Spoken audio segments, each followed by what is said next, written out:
নমস্কাৰ বন্ধুসকল Numaligarh refinery limited ফালৰ পৰা ITI plumber ITI fitter ITI ইলেক্ট্ৰিচিয়ানকে ধৰি এপেণ্ডিচিপ বিভিন্ন পোষ্টৰ কাৰণে আবেদন বিচৰা হৈছে ইণ্টাৰেষ্টেড আৰু এলিজিবল কেণ্ডিডেটে এই পোষ্টসমূহৰ এপেণ্ডিচৰ কাৰণে এপ্লাই কৰিব পাৰিব আজিৰ ভিডিঅ'ত মই আপোনালোকক কেনেকৈ আপোনালোকে এনআৰএলৰ এপেণ্ডিচৰ কাৰণে অনলাইন ফৰ্ম সাবমিট কৰিব কি ডকুমেণ্টছৰ প্ৰয়োজন হ'ব সকলো এই ভিডিঅ'ত এ টু জেড বুজাই দিম সো ভিডিঅ'টো প্ৰথমবাৰ শেষলৈকে চাব যদি আপুনি আমাৰ চেনেল নতুন চেনেলটো সাবস্ক্ৰাইব কৰি বেল আইকনটো প্ৰেছ কৰি ল'ব যাতে আহিবলগীয়া গুৰুত্বপূৰ্ণ ভিডিঅ'ৰ নটিফিকেশ্যন আপোনালোকে মিছ নকৰে এনআৰএল এপেণ্ডিচিপ অনলাইন ফৰ্ম সাবমিট কৰিবৰ কাৰণে আপোনালোকে এই পেজত আহিব ইয়াৰ ডাইৰেক্ট লিংক মই ডেছক্ৰিপশ্যনত দি দিম ডেছক্ৰিপশ্যনত গৈ আপোনালোকে আহি পাৰিব তাৰ পিছত ইয়াত আপোনালোকৰ এডভাৰটাইজমেণ্ট ডিটেইলছ শ্ব' কৰিব আপোনালোকৰ এই এপেণ্ডিচিপ 1 ইয়াৰ কাৰণে হ'ব অনলাইন এপ্লাই কৰিবৰ কাৰণে আপোনালোকে এপ্লাই হেয়াৰত ক্লিক কৰিব তাৰ পিছত আপোনালোকৰ পেজটো এনেকৈ খোল খাই আহিব যদি আপোনালোকে এডভাৰটাইজমেণ্ট ডিটেইলছ চাব বিচাৰে ভিউ নটিফিকেশ্যনত ক্লিক কৰি আপোনালোকে এডভাৰটাইজমেণ্ট ডিটেইলছবোৰ চাব পাৰে ফৰ্ম সাবমিট কৰিবৰ কাৰণে নিউ এপ্লিকেশ্যন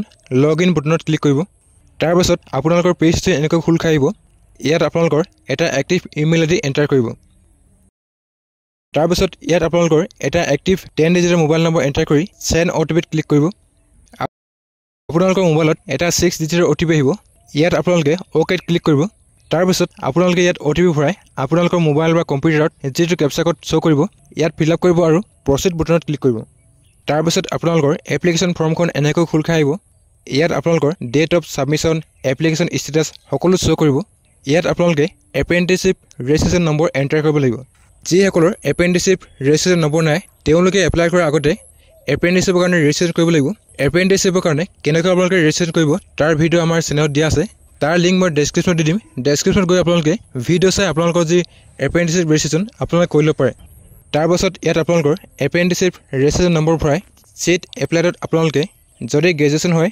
গ্ৰেজুৱেশ্যন চুজ কৰিব যদি আপোনালোকৰ ডিপ্ল'মা আছে ডিপ্ল'মা চুজ কৰিব যদি আপোনালোকৰ আইটিআই আছে তেন্তে আপোনালোকে আইটিআই চুজ কৰিব পাৰে সো আপোনালোকৰ যিটো এডুকেশ্যন কোৱালিফিকেশ্যন আছে সেইমতে আপোনালোকে এডুকেশ্যন কোৱালিফিকেশ্যন চুজ কৰিব মই ইয়াতে মেকানিকেল ইঞ্জিনিয়াৰিং চুজ কৰি লৈছোঁ আপোনালোকৰ যিটো এডুকেশ্যন আপোনালোকে চুজ কৰি ল'ব এপ্লাইড চিট চিলেকশ্যনত আপোনালোকে নুমলীগড় চিলেক্ট কৰিব তাৰপিছত পেজটো স্ক্ৰল কৰিব ইয়াত আপোনালোকৰ ফাৰ্ষ্ট নেম ভৰাব যদি আপোনালোকৰ মিডিল নেম আছে ইয়াত আপোনালোকে মিডিল নেম ভৰাই দিব পাৰে তাৰপিছত ইয়াত আপোনালোকৰ লাষ্ট নেম বা টাইটেলটো ভৰাই দিব তাৰপিছত ইয়াত আপোনালোকৰ ডেট অফ বাৰ্থ চুজ কৰিব লাগিব সো ইয়াত আপোনালোকৰ ডে মন্থ আৰু ইয়াৰ আপোনালোকে কেলেণ্ডাৰৰ পৰা চুজ কৰি ল'ব তাৰপিছত এজ অন 1 আগষ্ট 2024 অনুসৰি আপোনালোকৰ যিমান এজ হৈছে ইয়াত আপোনালোকৰ শ্ব' কৰিব তাৰপাছত নেশ্যনেলিটি ইণ্ডিয়ান ইয়াত অট'মেটিকলি ফেচ আহিব ইয়াত আপোনালোকৰ জেণ্ডাৰ চিলেক্ট কৰিব যদি আপোনালোকে মেল হয় মেল চিলেক্ট কৰিব যদি ফিমেল হয় ফিমেল চিলেক্ট কৰি ল'ব তাৰপাছত ইয়াত আপোনালোকৰ ৰিলিজনটো চুজ কৰিব যদি আপোনালোকে হিন্দু হয় হিন্দু চিলেক্ট কৰিব যদি খ্ৰীষ্টিয়ান হয় খ্ৰীষ্টিয়ান চুজ কৰিব পাৰে মেৰিটেল ষ্টেটাছত যদি আপোনালোকে মেৰিড হয় মেৰিড চুজ কৰিব যদি আপোনালোক ছিংগল হয় তেন্তে ছিংগল চুজ কৰিব তাৰপাছত ইয়াত আপোনালোকৰ কাষ্টটো চুজ কৰিব লাগিব সো যদি আপোনালোকে ST হয় SC চুজ কৰিব SC হ'লে ST যদি আপোনালোকে OBC হয় OBC চিলেক্ট কৰি ল'ব গাৰ্জেন নেমত আপোনালোকৰ ফাদাৰ্ছৰ নেমটো ভৰাই দিব যদি আপোনালোকৰ ফাদাৰ্ছ নাই তেন্তে মাদাৰ্ছৰ নেমটো ভৰাব পাৰে তাৰপিছত ৰিলেশ্যনশ্বিপ উইথ গাৰ্জেনত আপোনালোকে যদি ফাদাৰ্ছৰ নেম ভৰাই ফাদাৰ চিলেক্ট কৰিব যদি মাদাৰ্ছৰ নাম ভৰাই মাদাৰ চিলেক্ট কৰিব তাৰপিছত ৱেডাৰ ফিজিকেলি চেলেঞ্জত যদি আপোনালোকে বিশেষভাৱে অক্ষম হয় তেন্তে ইয়েছ চিলেক্ট কৰিব আৰু ইয়াত আপোনালোকৰ যিমান পাৰ্চেণ্টেজ আছে ইয়াতে আপোনালোকে চিলেক্ট কৰিব লাগিব যদি আপোনালোকে বিশেষভাৱে অক্ষম নহয় তেন্তে নো চিলেক্ট কৰিব তাৰপিছত পেজটো স্ক্ৰল কৰিব ইয়াত আপোনালোকৰ ফুল এড্ৰেছ ভৰাব লাগিব আপোনালোকৰ আধাৰ কাৰ্ডত যিটো এড্ৰেছ দিয়া আছে সেইমতে আপোনালোকে ইয়াত এড্ৰেছটো ভৰাব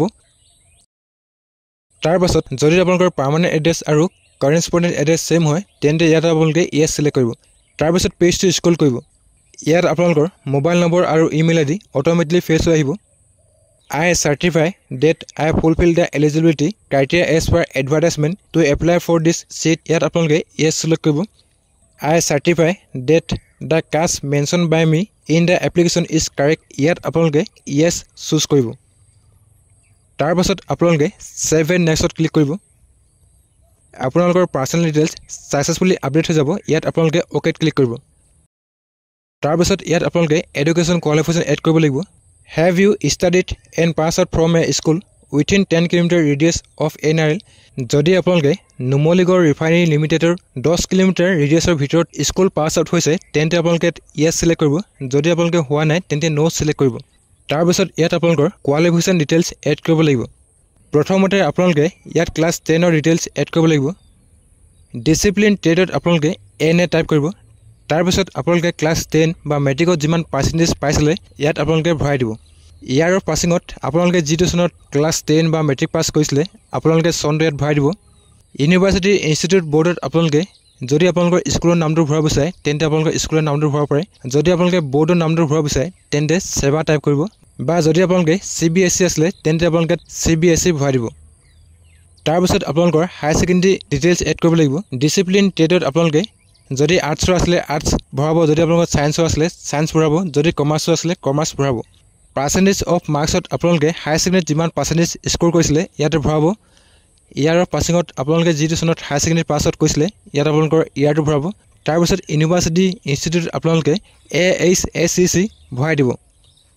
এছিছনেল কোৱালিফিকেশ্যন আপোনালোকে যিটো হাইয়েষ্ট কোৱালিফিকেশ্যন, যদি আপোনালোকে গ্ৰেজুৱেশ্যন কৰা আছে গ্ৰেজুৱেশ্যন চিলেক্ট কৰিব, যদি আপোনালোকৰ ডিপ্ল'মা কৰা আছে ডিপ্ল'মা চুজ কৰিব, যদি আপোনালোকৰ ITI কৰা আছে তেন্তে ইয়াতে আপোনালোকে ITI চুজ কৰি ল'ব। পাৰ্চেণ্টেজ অফ মাৰ্কছত আপোনালোকে যিমান পাৰ্চেণ্টেজ স্ক'ৰ কৰিছিলে ইয়াতে আপোনালোকে ভৰাই দিব। তাৰপিছত ইয়াৰৰ পাছিং ভৰাব। ইউনিভাৰ্চিটি ইনষ্টিটিউট বৰ্ডত আপোনালোকে যদি ইনষ্টিটিউট নাম ভৰাব বিচাৰে ইনষ্টিটিউট নাম ভৰাব, যদি আপোনালোকে বৰ্ডৰ নামটো ভৰাব বিচাৰে তেন্তে আপোনালোকে বৰ্ডৰ নামটো ভৰাই দিব পাৰে।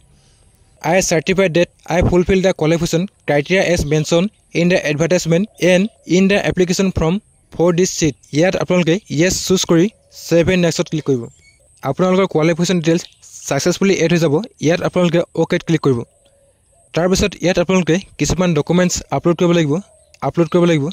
চ' ইয়াত আপোনালোকৰ এজ প্ৰুফৰ কাৰণে যদি আপোনালোকৰ ডেট অফ বাৰ্থ চাৰ্টিফিকেট আছে ইয়াত আপোনালোকে date of birth certificate upload কৰিব পাৰে। যদি আপোনালোকৰ ডেট অফ বাৰ্থ চাৰ্টিফিকেট নাই তেন্তে আপোনালোকৰ ক্লাছ 10ৰ পাছ চাৰ্টিফিকেট বা হায়াৰ ছেকেণ্ডেৰী পাছ চাৰ্টিফিকেট যিকোনো এখন ইয়াত আপোনালোকে আপলোড কৰিব পাৰে।